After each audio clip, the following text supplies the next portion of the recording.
Assalamualaikum warahmatullahi wabarakatuh.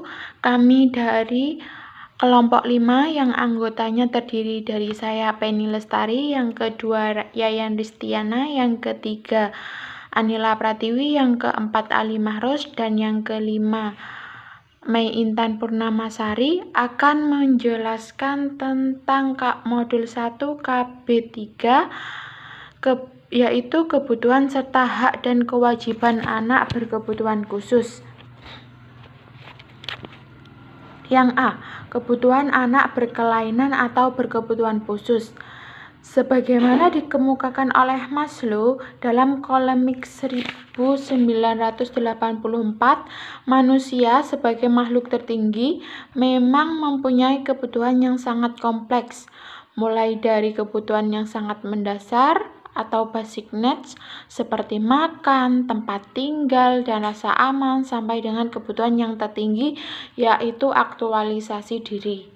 Untuk memudahkan pemahaman terhadap kebutuhan penyandang kelainan berkebutuhan khusus ini akan dikelompokkan menjadi 3, yaitu yang pertama kebutuhan fisik atau kesehatan, yang kedua kebutuhan sosial atau emosional, dan yang ketiga kebutuhan pendidikan, yang akan dilanjutkan penjelasannya oleh Yayan Ristiana.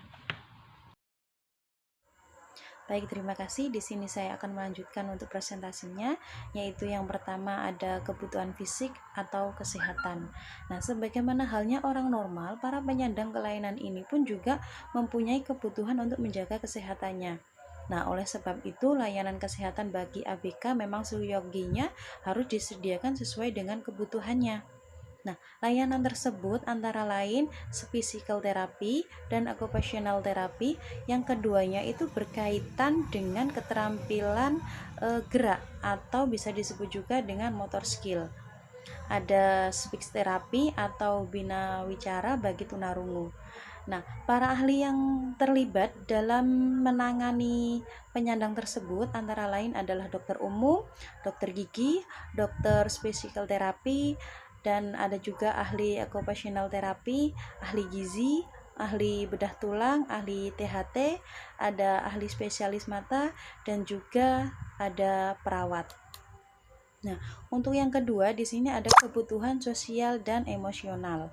Nah, bersosialisasi itu adalah kebutuhan setiap makhluk hidup, termasuk para penyandang kelainan. Nah, berbagai kondisi atau keterampilan seperti mencari teman, memasuki masa remaja, mencari pekerjaan, perkawinan, dan kehidupan sosial, dan membesarkan anak itu adalah merupakan kondisi yang memang menimbulkan masalah bagi penyandang tersebut. Nah, oleh karena itu mereka membutuhkan perlindungan dan bantuan dari para ahli sosial. Contohnya seperti psikolog atau ahli bimbingan yang dapat membantu mereka dalam menghadapi masalah yang berkaitan dengan sosial dan menjadi remaja. Terima kasih untuk Mbak Yayan. Sekarang saya akan melanjutkan bagian yang ketiga, yaitu kebutuhan pendidikan.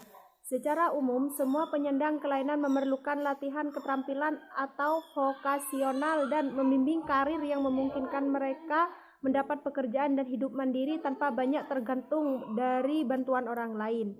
Para profesional yang terlibat dalam memenuhi kebutuhan pendidikan penyandang kebutuhan khusus antara lain guru pendidikan khusus, psikolog yang akan membantu banyak dalam mengidentifikasi kebutuhan pendidikan ABK, audiolog, speech therapist, dan ahli bimbingan. Selanjutnya akan dilanjutkan oleh rekan saya, yaitu Mei Intan. Terima kasih.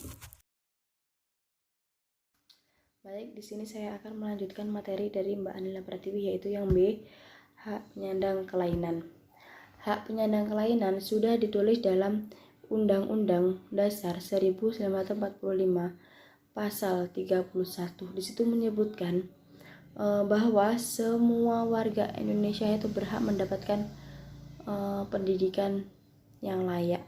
Jadi gini, semua warga Indonesia, semua berarti itu baik anak-anak yang seperti biasa kita lihat setiap hari, baik itu ABK, itu dia mampu, dia itu wajib menerima pendidikan dari kita yang sebagai seorang guru. Tidak boleh dibeda-bedakan, oh ini anak ABK, oh ini anak orangnya orang kaya, harus tak seperti ini kan, tidak boleh. Kita sebagai seorang guru itu harus bisa memilah-milah. Anak ABK itu diperhatikan tuh karena apa? Karena anak ABK itu butuh perhatian khusus. Dia mengutarakan pendapatnya, dia mengutarakan isi hatinya itu tidak sama dengan anak yang lain.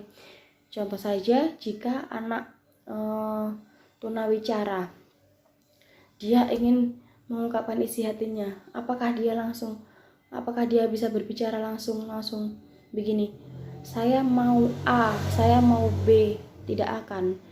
Pasti dia menggunakan bahasa isyarat yang tentu itu sulit banget kita pahami. Jadi kita harus pelan-pelan belajar memahami apa yang dia inginkan. Karena anak ABK itu sangat sulit, sangat mudah marah. Karena kenapa? Yaitu tadi, dia tidak tahu, dia merasa kesal karena orang lain tidak tahu apa yang dia inginkan. Di pasal 6 juga menegaskan bahwa anak berkelainan berhak memperoleh pendidikan khusus. Undang-undang ini diharapkan dapat melindungi anak berkelainan dari perlakuan sewenang-wenang yang mungkin ditunjukkan oleh seorang sekolah atau seorang orang tertentu. Jadi begini, sampai ditulis di undang-undang itu supaya kita bisa lebih menghargai anak-anak ABK. Anak-anak ABK itu terkadang dikucilkan, terkadang dielok-elok, kadang diperlakukan semena-mena oleh teman-temannya. Karena apa? Karena merasa tidak sama dengan temannya. Jadi dia berkecil hati, dia mudah marah, dia emosionalnya tidak bisa dikontrol karena seperti itu. Jadi kita itu harus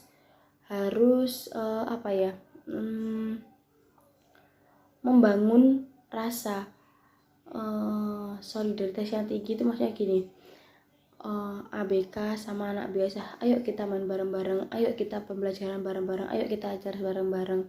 Itu seperti itu. Jadi tidak ada yang harus dibeda-bedakan antara ini anaknya orang kaya, oh ini anaknya orang miskin, oh ini anak ABK. Tidak ada yang harus dibeda-bedakan seperti itu.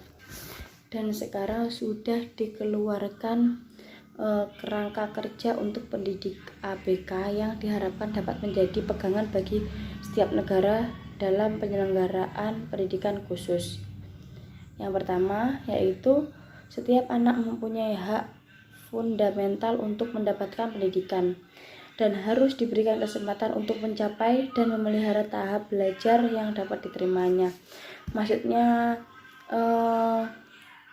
setiap anak harus punya fundamental. Itu tuh gini, fundamental itu sebuah bentuk kebebasan dasar yang dimiliki setiap manusia yang ada di mana kemudian secara umum lebih dikenal dengan baik. Jadi gitu. Jadi mempunyai kerangka kerja. Anak ABK itu juga mempunyai kerangka kerja. Yang kedua, setiap anak punya karakteristik, minat, kemampuan dan kebutuhan belajar yang unik. Jadi setiap anak itu mempunyai karakteristik yang berbeda-beda, tidak bisa disamaratakan. Samanya si A, oh sifatnya seperti ini, karakteristiknya sepertinya, minatnya seperti ini, tidak bisa. Anak ini minatnya bermain voli, semuanya tidak bisa. Minat seorang anak itu berbeda-beda. Jika dia mempunyai minat itu berbeda-beda, jadi tidak bisa disamaratakan. Yang keempat, mereka yang mempunyai kebutuhan belajar khusus ABK harus mempunyai akses ke sekolah biasa yang seyogianya menerima mereka dalam suasana pendidikan yang berfokus pada anak sehingga mampu memenuhi kebutuhan mereka. Ya, jadi gini, kita bisa mengarahkannya murid-murid ABK itu ke SLTB.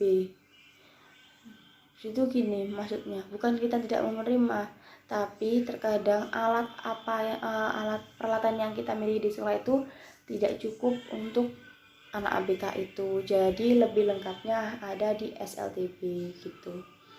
Di situ soalnya sudah sekolahan khusus untuk mereka. Jadi apapun yang mereka inginkan di situ pasti ada. Bukan hanya pendidikan ya.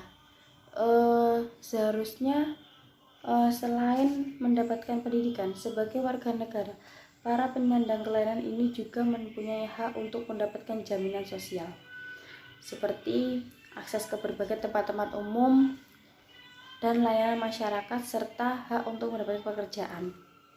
Jadi di negara-negara barat saja loh bisa menerima anak ABK itu dan jika anak ABK itu melamar pekerjaan, dia bisa menerimanya. Kenapa? Dengan Indonesia itu banyak sekali anak-anak ABK yang diremehkan, kadang tidak diterima di pekerjaan apapun.